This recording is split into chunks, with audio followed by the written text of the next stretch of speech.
ఓం నమ శివాయ. జ్ఞానమురళి మీకోసం మీ భాషలో. జ్ఞానమురళి 14వ భాగము. అందరూ శివబాబా స్మృతిలో చదువుకుందాము. నేను ఈశ్వరీయ విద్యార్థిని. శివబాబా నాకు టీచరు. బాబా నాకు సద్గురువు. నేను మాస్టర్ సద్గురువును. ప్రతి కుటుంబానికి కొన్ని సాంప్రదాయాలు, పద్ధతులు వంశపారంపర్యంగా వస్తూ ఉంటాయి. మా తాత ముత్తాతలు ఇలా జీవన విధానం కొనసాగించేవారు. ఆ పద్ధతినే మేము ముందుకు తీసుకువెళ్తున్నాము అని చెప్తూ ఉంటారు.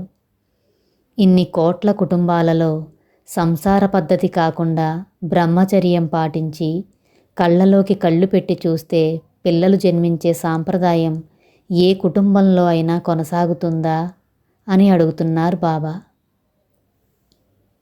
మా వంశంలో పిల్లలు పైనుంచి డైరెక్ట్గా వచ్చి మా కుటుంబంలో పడ్డారు అని చెప్పగలరా? జంతువులలో కానీ పక్షులలో కానీ ఇలాంటి పద్ధతి ఉందా? ఏ జంతువులోనైనా కళ్ళలోకి కళ్ళు పెట్టుకుని చూస్తే పిల్లలకు జన్మనిచ్చినట్టు మీరు ఎవరైనా నిరూపించగలరా? కళ్ళలోకి కళ్ళు పెట్టి చూస్తే పిల్లలు జన్మిస్తారు అని మీరు చెప్తున్నారు కదా, నిరూపించండి, నేను ఒప్పుకుంటాను అంటున్నారు బాబా. కాపురం చేసి పిల్లలకు జన్మనిస్తే అపవిత్రం అంటున్నారు. మీకు జన్మనిచ్చిన మీ తల్లిదండ్రులంతా అపవిత్రమైనట్టేనా? అందరికీ బ్రహ్మచర్యం పాటించండి అని చెప్పి మీరు సంసార జీవితం గడుపుతున్నారు. ఇది పవిత్రమేనా? తప్పుడు పద్ధతి ద్వారా జన్మించిన ఈ శరీరం మీకెందుకు? విడిచిపెట్టండి మరి అని అడుగుతున్నారు బాబా. విడిచిపెట్టకుండా చక్కటి ఆహారం పెట్టి పోషిస్తున్నారెందుకు? ఒక విత్తనం మొలకెత్తుతుంటే ఆ చిగురు కట్ చేయడం ఎంత పాపమో, సృష్టిని ముందుకు తీసుకుపోయే పవిత్రమైన కార్యాన్ని అపవిత్రమని చెప్పి బ్రహ్మచర్యం పాటించమని చెప్పడం, పెళ్ళిళ్ళు చేసుకోవద్దని చెప్పడం కూడా అంతే పాపం. సృష్టి ముందుకు తీసుకుపోవడానికి ఆ పద్ధతి నేను పెడితే దాన్ని మీరు విచ్చలవిడితనానికి వాడుకొని అతిలోకి వెళ్ళిపోయారు. ఈ పవిత్రమైన కార్యాన్ని అపవిత్రంగా మార్చివేశారు. మీరు వంటకు ఉపయోగించే గ్యాస్ మీ వంట రెడీ అయ్యే వరకు వాడుకొని కట్ చేయాలి. వంట అయిపోయిన తర్వాత కూడా వంట పాత్రను దించి వేసినాక కూడా గ్యాస్ వెలిగించి వ్యర్థం చేస్తే అది దుర్వినియోగం చేసినట్టు అర్థమవుతుందా అంటున్నారు బాబా.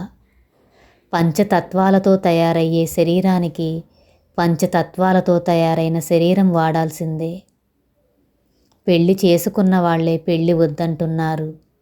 బ్రహ్మచర్యం పాటించాలి అంటున్నారు.